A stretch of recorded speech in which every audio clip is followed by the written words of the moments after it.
أعوذ بالله من الشيطان الرجيم. بسم الله الرحمن الرحيم. بسم اللہ الرحمن الرحیم۔ السلام علیکم ورحمۃ اللہ وبرکاتہ۔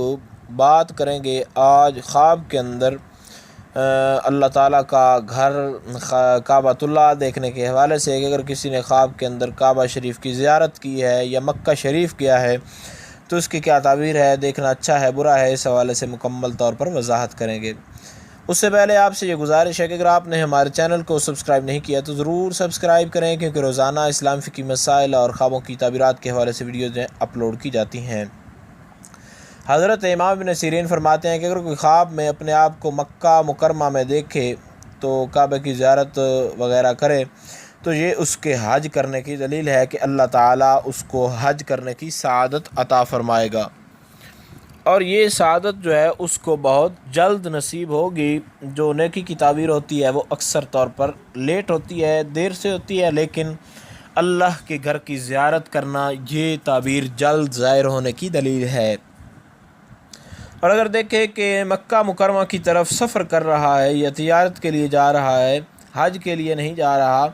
تو یہ اس بات کی دلیل ہے کہ یہ دنیا کے اندر دنیا کا مال ہی حاصل کر رہا ہے، یعنی اللہ تعالیٰ کے کاموں کے اندر، یعنی نماز، روزہ، حج، زکوٰۃ، ان معاملات سے بہت دور ہے۔ تو یہ اس کو وارننگ بتائی جا رہی ہے کہ تم نیکی کی جانب جو ہے وہ آ جاؤ اور نیکی کی راہ اختیار کرو۔ حضرت جابر مغربی فرماتے ہیں کہ اگر دیکھیں کہ مکہ مکرمہ میں اصلاح اور تقوی کے ساتھ عبادت کر رہا ہے تو دلیل ہے کہ دنیاوی منفعت جو ہے حاصل ہوگی، اور مکہ کے اندر اپنے آباء و اجداد کو دیکھے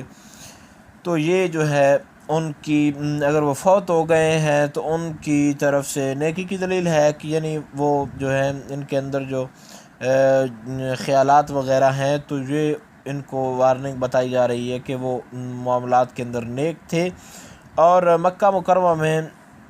جو اپنا مال کا حاصل کرنا، یعنی بہت زیادہ وہاں سے مال جو ہے کسی بیگ میں جمع کرنا یا وہاں سے خرید کرنا کی چیزوں کو خریدنا وغیرہ، تو یہ بھی جو ہے مال کا اور نعمتوں کا حاصل کرنا ہے، اور اگر وہاں پر بازاروں کو اجڑا ہوا دیکھے تو یہ اس کے حق میں بہتر نہیں ہے بلکہ مال کا ضائع ہونے کی دلیل ہے۔ امید کی جا سکتی ہے خواب کے اندر